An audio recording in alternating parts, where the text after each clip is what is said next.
Ginisang chicken breast with repolyo ang ulam natin for today. Ganito po yan. Yan, yummy delicious po yan. So ano pang hinihintay nyo? Tara, samahan nyo ako. Magluto na tayo. Umpisa na natin magluto. Ito po yung chicken breast natin. Iniwan natin ng maninipis.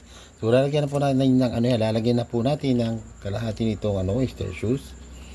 Tapos paminta po, typical po na galing probinsya tayo. Ito yung paminta natin. Kalahati rin lang kasi ilalagay natin sa repolyo yung iba. Tapos lagyan natin ng aji. Yan. Tapos lagyan na rin natin ng ito. Harina o pwede rin cornstarch. Tapos imikos natin. Ganun po yung mixture niyang chicken breast para may lasa na siya. Ibabad natin ng mga ilang minuto lang yan. Mga 30 minutes. Yun, to isit aside na po natin yan. Ito na po yung repolyo natin. Iniwan natin ng maninipis. Ganyan po. Ito na yung bell pepper saka yung sibuyas. Yan po ang panghalo natin mamaya. So, tapos na po yan. Nakababad na rin po yung ating chicken breast. Umpisa na po natin magluto. Ready na po yung ating mantika. Mainit na po. Igisa na natin yung ating mantika. Igisa na natin yung konti yan. Konti lang po.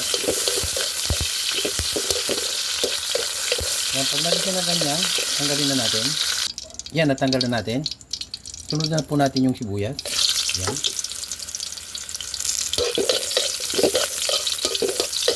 Wow, baka na sibuyas. Grabe, nakakagutom.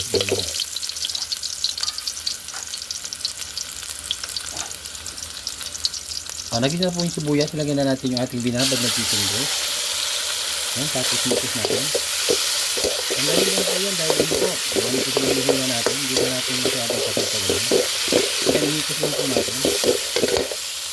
Yan, nagisa na po yung ating chicken. Isit aside muna natin. Isunod natin igisa yung ating repolyo. Ready na po ating kawali. Mainit na po kasama ang mantika. Igisa na po natin yung repolyo. Yan. Isay lang natin ng konti yan dahil naman, nagisa na yung ating manok.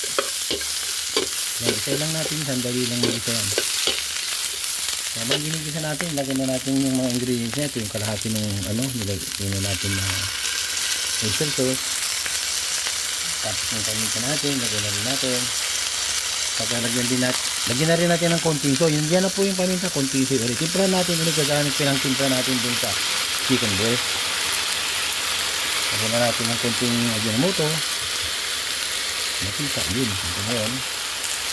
Tapos mikos natin, mikos. Yan, ganyan na po. Mabilisan lang po yan.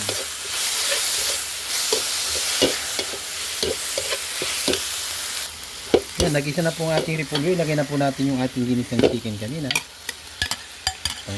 Yan, okay. Lagay na rin natin yung ating bell pepper. Kuntit lang nahulog. Mikos natin. Mikos lang natin yan. Luto na po yan dahil may timpla na yung manok.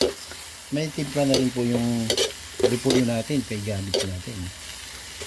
Yan, okay na po yan. Malapit na kayo na.